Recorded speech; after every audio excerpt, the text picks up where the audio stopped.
બજેટને લઈને diamond worker union દ્વારા રત્ન કલાકાર બોર્ડની રચના અને સહાય માટે રજૂઆત કરવામાં આવી છે। કામમાં ભારે ઘટાડો થતા પગારમાં ઘટાડો થયો હોવાની ફરિયાદ સાથે લાખો રત્ન કલાકારોને તેની સીધી અસર પડી હોવાનું યુનિયને જણાવ્યું છે। રશિયા યુક્રેન યુદ્ધ બાદ અને ત્યાર પછી અમેરિકાના ટેરિફના કારણે હીરા ઉદ્યોગ પર મોટી અસર થઈ હોવાનો ઉલ્લેખ કરવામાં આવ્યો છે। આ મુદ્દે ડાયમંડ વર્કર યુનિયન દ્વારા મુખ્યમંત્રી ભૂપેન્દ્ર પટેલને પત્ર લખી બજેટમાં રત્ન કલાકાર બોર્ડ રચવા અને ઉદ્યોગને બચાવવા માટે આર્થિક પેકેજ જાહેર કરવાની માંગ કરવામાં આવી છે।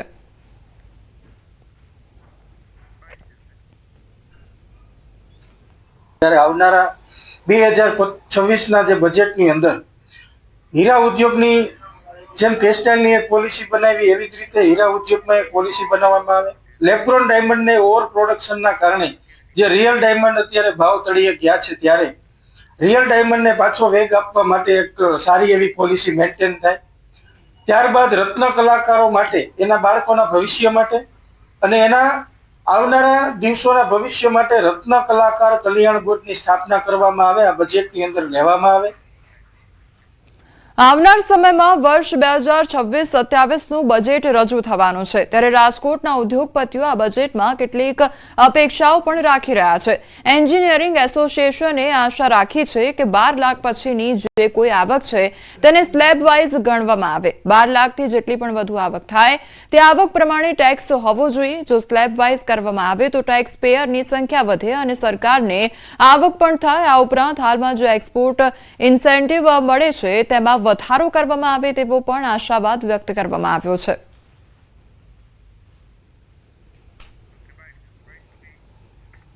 બાર લાખ પછીની જે આવક છે ને એને સ્લેબ વાઇઝ ગણવી જોઈએ। ધારો કે 12 થી 15 લાખ સુધીની આવકનો સ્લેબ 5%, પછી 10%, 15% આવું ગણવું જોઈએ। સીધો 12 લાખથી 1 રૂપિયાની પણ આવક વધારે થાય તો એ ટેક્સનું મોટું એક સ્વરૂપ લઈ લે છે। ટ્રેડ ડેવલપમેન્ટ માટે સરકારના જે પ્રયત્નો છે અત્યારે પણ ખૂબ સારા છે, પણ B2B ટ્રેડ ડેવલપમેન્ટ માટે ભારત સરકારે વિદેશથી આવતા ચેમ્બરો કે એના એસોસિએશનો જુદા એની આપણી સાથે મુલાકાતો કરવી જોઈએ અથવા આપણા ઉદ્યોગકારોને ત્યાં મોકલવા જોઈએ। અમારા પાર્ટ્સમાં 18% GST લાગે છે એટલે સરકાર સાથે અમારી એવી અપેક્ષા છે કે એને 12%ના સ્લેબમાં લઈ લઈએ તાકી અમારા કસ્ટમર્સને ઈઝી પડે। ને લઈને સુરત ડાયમંડ ઉદ્યોગને મોટી આશા જોવા મળી રહી છે। અમેરિકાના ટેરિફને લઈને 40% નુકસાન સાથે દેશમાં આવી રહ્યા છે ઓર્ડર, ત્યારે ડાયમંડ મશીનરી પર સરકાર અન્ય ઉદ્યોગની જેમ લોન આપે તો ઉદ્યોગોની ગતિ વધે તેવું ડાયમંડ અગ્રણીઓએ જણાવ્યું છે।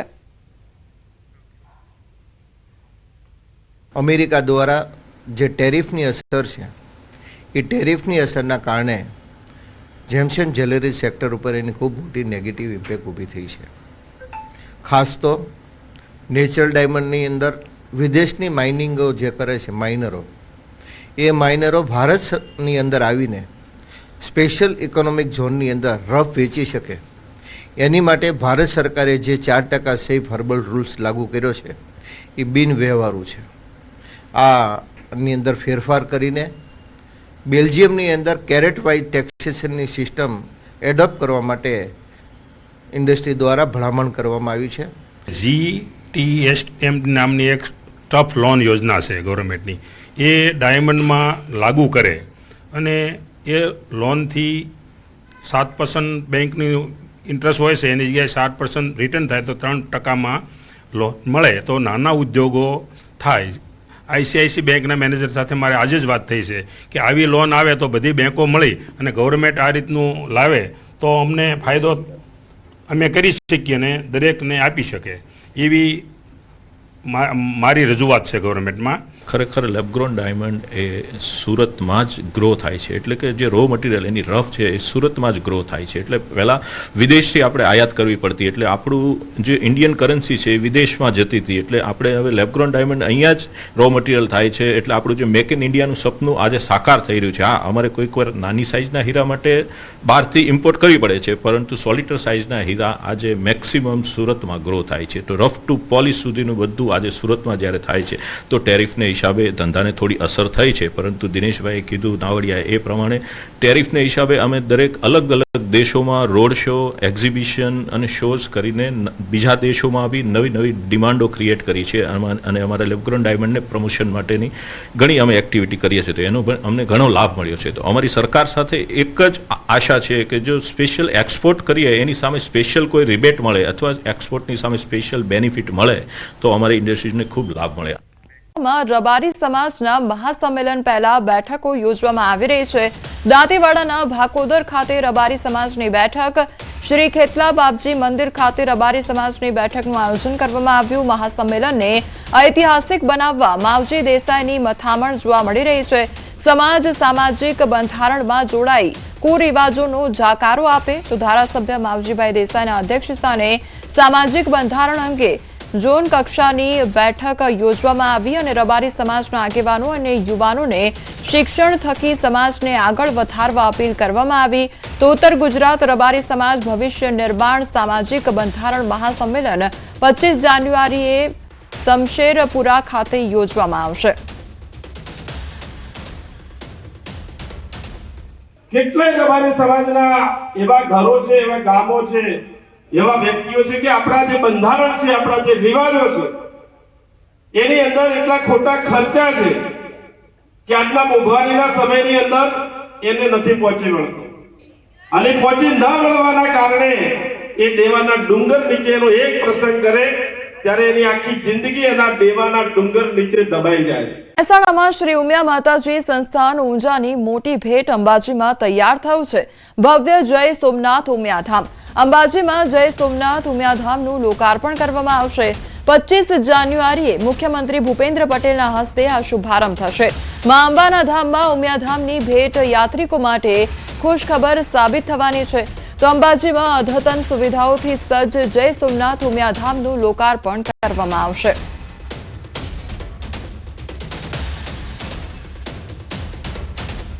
વ્યાજબી ભાવથી અને સારી સગવડ મળતી હોય તેવા લોકો પસંદગી કરતા હોય છે. આવનારા સમયમાં સંઘો અને યાત્રિકોને રહેવાની સુંદર અને જમવાની આપણે વ્યવસ્થા પૂરી પાડવાના છીએ અને તમામ રીતે એમને આવનાર યાત્રિકોને ઉપયોગી થઈશું. અમદાવાદની ગુજરાત યુનિવર્સિટી ખાતે NSUI દ્વારા અનોખો વિરોધ જોવા મળી રહ્યો છે. વિવિધ રીતના વિવાદોમાં આવતી યુનિવર્સિટીની લારી કાઢીને વિરોધ કરવામાં આવ્યો છે. ત્યારે સ્પોર્ટ્સ કોમ્પ્લેક્સ, પેપર, હોસ્ટેલમાં પાણીની સમસ્યા, ફી વધારો, આ તમામ મુદ્દે વિરોધ કરવામાં આવ્યો. NSUI દ્વારા લારી પર પ્રતિકાત્મક વસ્તુઓ રાખીને વિરોધ કરવામાં આવ્યો છે. તો NSUI દ્વારા વિરોધ કરવામાં આવ્યો છે. યુનિવર્સિટી ખાતે આ વિરોધ નોંધાવવામાં આવ્યો છે. પ્રતિકાત્મક જે વસ્તુઓ છે તે લારીમાં રાખીને તેમના દ્વારા વિરોધ નોંધાવવામાં આવ્યો છે. તો ગુજરાત યુનિવર્સિટી ખાતે આ વિરોધ પ્રદર્શન હાથ ધરવામાં આવ્યું અને લારી લઈને NSUIના જે કાર્યકર્તાઓ છે તે લોકો વિરોધ કરતા નજરે પડ્યા હતા. जब हर स्टेट में स्टूडेंट से बात करी तो सबसे बुरा हाल वो है गुजरात यूनिवर्सिटी का, गुजरात के सरकारी कैंपसेस का, क्योंकि ना तो स्टूडेंट के लिए पीने का ढंग का पानी है. आप गर्ल्स वॉशरूम में जाके देखिए, आप गर्ल्स हॉस्टल में जाके देखिए किस हालत में हमारी बहनें पानी पी रही हैं. क्या आज के 21वीं सदी में, क्या विश्व गुरु भारत में हमें पीने के पानी के लिए तरसना पड़ रहा है?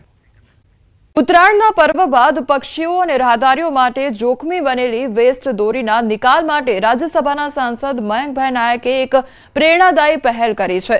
જીવદયાના ઉમદા ભાવ સાથે તેમણે શહેરભરમાંથી 800 કિલો જેટલી વેસ્ટ દોરી એકત્ર કરી છે, જેનું આજે મહેસાણા મહાનગરપાલિકાને વૈજ્ઞાનિક ઢબે નિકાલ કરવા માટે હસ્તાંતરણ કરવામાં આવ્યું હતું. ઉત્તરાયણ પછી રસ્તાઓ, ઝાડ અને વીજળીના તાર પર લટકતી દોરીઓ અબોલ પક્ષીઓ માટે કાળ સમાન સાબિત થતી હોય છે. આ જોખમ ઘટાડવા સાંસદ મયંકભાઈ નાયકે અનોખો અભિગમ અપનાવી લોકો પાસેથી વેસ્ટ દોરી 150 રૂપિયા પ્રતિ કિલોના ભાવે ખરીદવાની જાહેરાત કરી હતી. આ પ્રોત્સાહક યોજનાને કારણે મોટી માત્રામાં લોકોએ દોરી જમા કરાવી હતી અને પરિણામે કુલ 800 કિલો વેસ્ટ દોરી એકત્ર થઈ હતી. 800 કિલો કરતા વધારે દોરીનો સંગ્રહ થયો છે, જેને કારણે માનનીય પ્રધાનમંત્રી મોદી સાહેબ કહેતા હોય છે કે સ્વચ્છતા જળવાય, પર્યાવરણની જાળવણી કરવી જોઈએ અને લોકોનો જીવ કેવી રીતે બચે, જીવદયાનો. આ ત્રણેય વિષયનો સંલગ્ન આ એક દોરી પાછી લેવાનો અમે કાર્યક્રમ કર્યો હતો. તમામ દોરીનો જથ્થો અમે કોર્પોરેશનના હવાલે કર્યો છે અને કોર્પોરેશન આના વૈજ્ઞાનિક પદ્ધતિથી આ દોરીનો નિકાલ કરશે.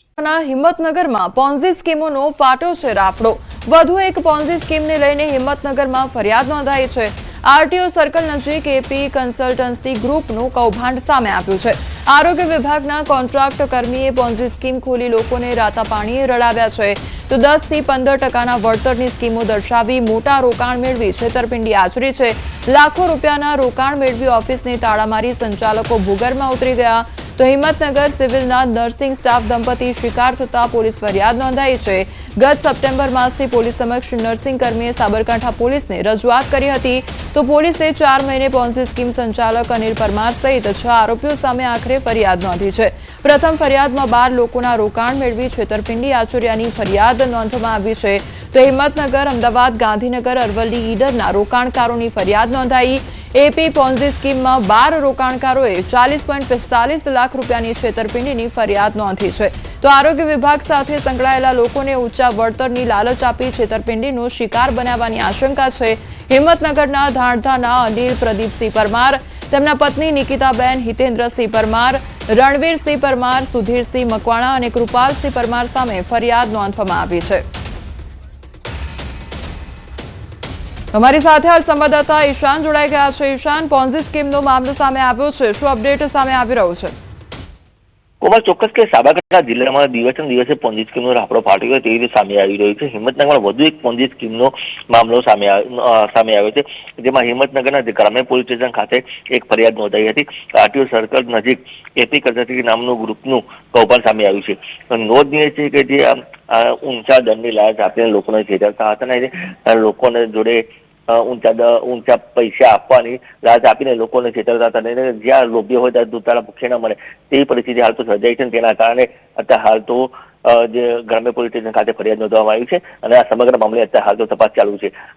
અને આ નિવેદન આ બાબતે જિલ્લા પોલીસ વડા દ્વારા પણ એક સાંજે નિવેદન પણ જાહેર કરવામાં આવશે. જી શાન, સમગ્ર માહિતી બદલ આપનો આભાર. 4 પગના આતંક વિશે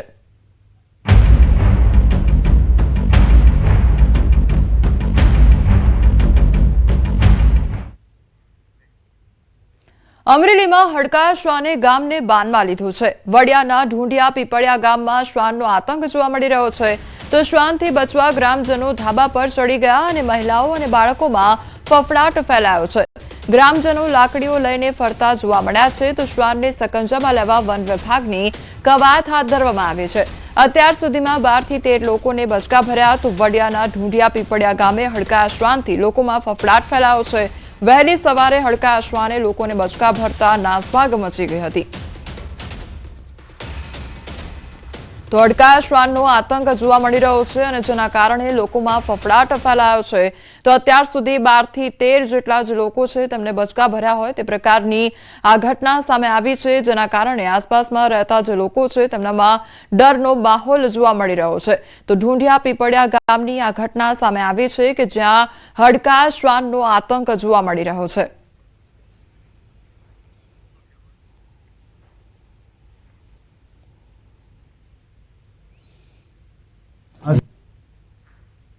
આ ઢૂંઢિયાપળિયાની અંદર આ કૂતરું જે છે એ હડકાયું થયેલું છે અને એની અંદર 3 જણાને ઈજા કરેલ છે અને ઈજાગ્રસ્તમાં વડિયા સારવાર માટે મોકલેલ છે બધાને. અને તમામ ગામજનોને ખાસ નમ્ર અપીલ છે કે તમામ ગામજનો ધ્યાન રાખે, રસ્તા ઉપર આવે તો લાકડી સાથે રાખે અને કૂતરાને જ્યાં પણ દેખાય ત્યાં અમારો સંપર્ક કરે તો એ કૂતરાને જેમ બને એમ જલ્દી પકડી લેવામાં આવે. આજે ઢૂંઢિયા પીપળિયા ગામે સવારનું એક શ્વાન હડકાયું થઈ ગયેલું છે અને 2-3 જણાને હડફેટે લીધા છે અને બાકી બધાને હડપલા કરવાનું ચાલુ કર્યું છે. સવારના 6 વાગ્યાથી અત્યાર સુધીમાં લગભગ 3 જણાને કરડી ગયેલું છે કૂતરું. હડકાયું કૂતરું કર્યું. કેટલાક જણાને કર્યું? 8-12 જણાને કર્યું. બધા 10 થી 12 જણાને કર્યું. અત્યારે વડિયા સિવિલ હોસ્પિટલમાં આવ્યા. સિવિલ હોસ્પિટલમાં શું કીધું અહીંયા? કે બહાર જવાનું છે, અંચના છે નહીં. દમણની નાઇટ માર્કેટમાં એક મીઠાઈની દુકાનમાં ઘૂસેલો દીપડો આખરે 15 કલાક બાદ ઝડપાયો છે. કલાકો સુધી વન વિભાગ, પોલીસ, ફાયર બ્રિગેડની ટીમોએ દીપડાને પકડવા માટે દોડધામ કરી હતી. રાજ્યના પડોશમાં આવેલા સંઘ પ્રદેશ દમણના જુદા જુદા વિસ્તારોમાં એક દીપડો દેખા દેતો હતો અને એક જ રાતમાં ત્રણ અલગ વિસ્તારોમાં દીપડો દેખાવાની ઘટનાને કારણે પ્રશાસન, વન વિભાગ અને તંત્ર દોડતું થયું હતું. આ દરમિયાન નાની દમણની જાણીતી નાઇટ માર્કેટમાં આવેલી સ્વીટ એન્ડ ફરસાણ નામની એક દુકાનમાં દીપડો દેખાયો હતો. દુકાનના બીજા માળે દીપડો બેઠો હોવાનો વિડીયો પણ વાયરલ થયો હતો. જાણ થતાં જ દમણ પ્રશાસનના ઉચ્ચ અધિકારીઓ, વન વિભાગ, પોલીસ અને ફાયર બ્રિગેડની ટીમો પણ દોડતી થઈ અને નાઇટ માર્કેટ, આ દુકાન અને આસપાસના વિસ્તારને કોર્ડન કર્યું હતું. કલાકો બાદ દીપડાને દુકાનમાં લોકેટ કરીને ત્રીજા માળે છુપાયો હોવાનું જાણ થતાં જ વન વિભાગની ટીમોએ બેહોશીના ઇન્જેક્શન દ્વારા તેને બેહોશ કરવામાં આવ્યો હતો અને પાંજરે પૂરવામાં આવ્યો હતો.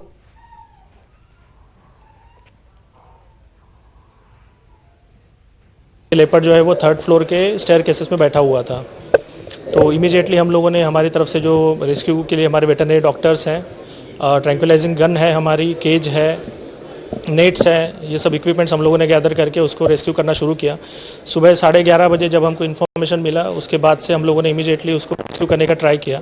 सो दिन भर हम लोग उसको ट्राई करते रहे रेस्क्यू करने के लिए, बट वो काफ़ी अजाइल था, काफ़ी फास्ट मूविंग था और अलग अलग टाइप पे जब हम लोगों ने एंटर करने की कोशिश की तो हम लोगों के ऊपर भी उसका फॉरेस्ट स्टाफ और डिपार्टमेंट के स्टाफ के ऊपर भी अटैक करने की कोशिश किया. છોટાઉદેપુરના કેવડીના જંગલો નજીકથી છોટાઉદેપુર અને દાહોદ જિલ્લાને જોડતા રસ્તા પર રેતી ભરી વાહનો બેફામ રીતે અવરજવર કરતા વાઘના જીવને જોખમ હોવાનું વકીલ જાવેદ અલીએ રજૂઆત કરી હતી. લેખિતમાં જણાવાયું હતું કે રાત્રિના સમયે રેતી ભરી વાહનો આ રોડ પરથી પસાર થાય છે, જેની વન વિભાગના ઉચ્ચ અધિકારીઓએ ગંભીરતાથી નોંધ લીધી છે. વન વિભાગના ઉચ્ચ અધિકારીઓએ તાલુકાના જંગલોમાં વાઘ ફરતો હોવાની પુષ્ટિ કરી છે અને કેવડીના જંગલોમાં રસ્તામાં સ્પીડ બ્રેકર તેમજ સાઇનબોર્ડ મારવા જણાવાયું છે. તેમજ રાત્રિના સમયે પસાર થતા ભારે વાહનોને લઈ સ્ટેટ R&B વિભાગના અને RTO વિભાગના અધિકારીઓ સાથે પરામર્શ પણ કરવામાં આવશે.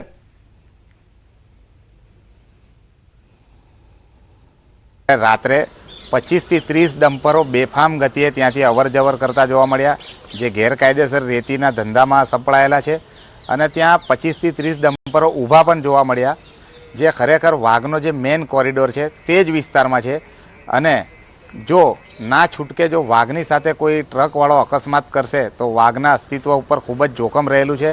અને એ બાબતને ઘટતી કરવા માટે મેં કલેક્ટર સાહેબને તેમજ DFO સાહેબને लेखित में एक अर्जी पण आपेल है. जो R&B डिपार्टमेंट है उसके टच में है, उनके साथ हमने कोऑर्डिनेशन में ये उनसे डिमांड की है कि वो वहाँ पे साइन बोर्ड अथवा जो स्पीड ब्रेकर है वो लगाएं.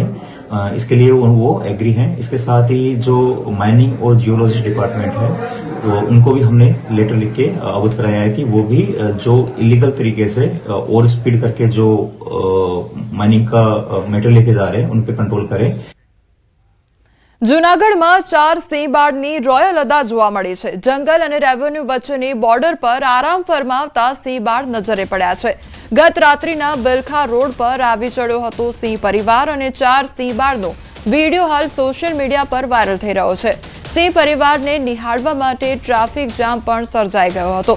તો સિંહ બાળની લટાર અહીંયા જોવા મળી છે અને આખો સિંહ પરિવાર જોવા મળ્યો હતો. તેને જોવા માટે લોકોએ જાણે બ્રેક મારી હોય તે પ્રકારના દ્રશ્યો સર્જાયા હતા. ટ્રાફિક જામ પણ સર્જાઈ ગયો હતો.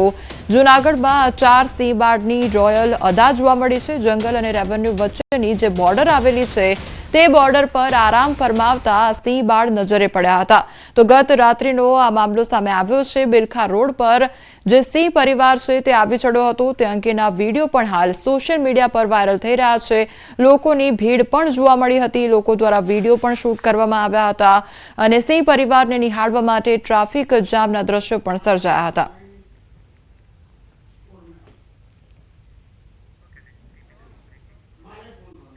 આગામી 7 દિવસ વાતાવરણ સૂકું રહેશે. હવામાન વિભાગ દ્વારા આગાહી કરવામાં આવી છે. તો 25 જાન્યુઆરીથી ફરી તાપમાન ધીમે ધીમે 2 થી 4 ડિગ્રી વધી જશે. અમદાવાદમાં લઘુત્તમ તાપમાન 17 ડિગ્રી રહેવાનું અનુમાન છે. તો 48 કલાક તાપમાન યથાવત રહેશે. 48 કલાક બાદ 2 થી 3 ડિગ્રી તાપમાન ઘટશે. ઉત્તર પૂર્વના પવન ફૂંકાતા હોવાની પણ માહિતી આપવામાં આવી છે. 20 जनवरी से लेकर 26 जनवरी तक 7 दिन इसमें कोई बारिश का संभावना नहीं है और जो लघुत्तम तापमान है इसमें भी कोई बड़ा बदलाव नहीं रहेगा अगले 7 दिन तक। अहमदाबाद के लिए जो फोरकास्ट है इसमें क्लियर स्काई का पूर्वानुमान दिया गया है और जो लघुत्तम तापमान है 14 डिग्री सेंटीग्रेड के आसपास रहने का पूर्वानुमान दिया गया है। और जो हमारे तटीय क्षेत्र है उत्तर और दक्षिण गुजरात की जो तटीय क्षेत्र है इसमें पवन का जो दिशा रहने वाला है उत्तर गुजरात की उत्तर पश्चिम से उत्तर दिशा से पवन चलेगी और स्पीड रहेगी 15 से 20 नॉट। और दक्षिण गुजरात की जो तटीय क्षेत्र है इसमें उत्तर से उत्तर पूर्व दिशा से पवन चलेगी, उसमें जो स्पीड रहेगी 15 से 20 नॉट रहेगी। માંડવીમાં ટાંકી ધરાશાયી થવા મામલે હવે કાર્યવાહી હાથ ધરવામાં આવી છે, ત્યારે સમગ્ર મામલે પાણી પુરવઠા મંત્રીનું નિવેદન સામે આવ્યું છે। 3 અધિકારીઓને સસ્પેન્ડ કરી દેવામાં આવ્યા છે। અધિકારીઓ અને એજન્સી પર પોલીસ કેસ પણ કરવામાં આવશે। એજન્સીના લોકોની ધરપકડ કરવામાં આવી છે। જે પણ જવાબદાર હશે કડક કાર્યવાહી કરવામાં આવશે। મુખ્યમંત્રીએ પણ કડક કાર્યવાહી માટે સૂચના આપી દીધી છે। માંડવીના તડકેશ્વરમાં પાણીની ટાંકી ધરાશાયી થઈ હતી। 34 ગામોમાં ટાંકી દ્વારા પાણી પહોંચાડવાનું હતું। કુલ ₹95 લાખની કિંમતની પાણીની ટાંકી બનાવી હતી, ત્યારે આ પાણીની ટાંકી ટેસ્ટિંગ દરમિયાન જ તૂટી પડી હોવાની ઘટના સામે આવી છે।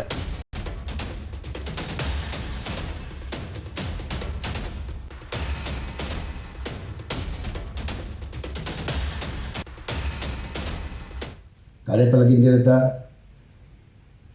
નાયબ કાર્યપાલક ઇજનેર હતા, એમાં બંનેને સસ્પેન્ડ કર્યા। ત્રીજા એક અંકિત ગરાસિયા હતા, એ પણ કાર્યપાલક ઇજનેર હતા। એટલે 3 અધિકારી સસ્પેન્ડ કરવામાં આવ્યા છે અને આ લોકોની ઉપર પોલીસ કેસ પણ કરવામાં આવ્યો છે એજન્સી ઉપર અને અધિકારી ઉપર પણ।